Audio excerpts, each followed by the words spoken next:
നിസ്കരിക്കാന്നാ വിചാരിച്ചേ? അത് നിസ്കരിക്കല്ല. ഒന്നും എടുത്ത് കഴിഞ്ഞാൽ ദ്വാരിക്കണ്ടേ?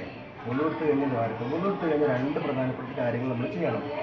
ഒന്ന്, രണ്ട് കൈകളും ആകാശത്തേക്ക് ഉയർത്തിയിട്ട് ദ്വാ ചെയ്യണം. ആ ദ്വാ ചെയ്താൽ സ്വർഗത്തിൻ്റെ 8 കവാടങ്ങളുണ്ട്. പതിവായിട്ട് ഇങ്ങനെ ചെയ്താൽ സ്വർഗത്തിൻ്റെ 8 കവാടത്തിൽ നമുക്ക് ഇഷ്ടമുള്ളതിലൂടെ സ്വർഗത്തിലേക്ക് പോകാം. എന്താ ചെയ്യേണ്ടത്? ഒന്നും എടുത്ത് കഴിഞ്ഞാൽ രണ്ട് കൈകളും മുകളിലേക്ക് ഉയർത്തുക. എന്നിട്ട് ഒരു ദ്വാ ചെയ്യാനുണ്ട്.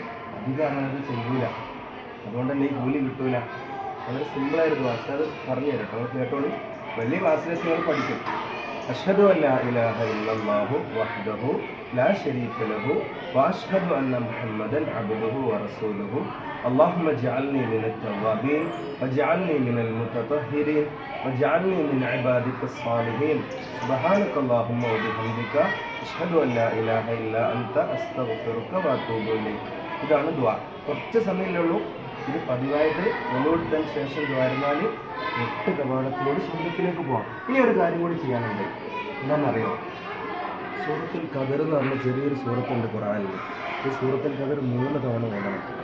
സൂറത്തുൽ ഖദർ എത്ര തവണ ഓടണം? 3 ടൈംസ്, 3 തവണ.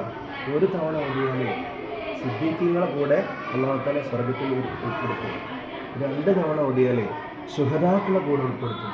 3 തവണ ഓടിയാൽ നബിമാരെ കൂടെ, നമ്മുടെ പൂർവികരായ നബിമാരൊക്കെ ആദം നബിയൊക്കെ ആ നബിമാരെ കൂടെ സ്വർഗത്തിൽ ഉൾപ്പെടുത്തും. നിങ്ങൾ വലുതായാലും ഇതുപോലെ ചെയ്യില്ലേ?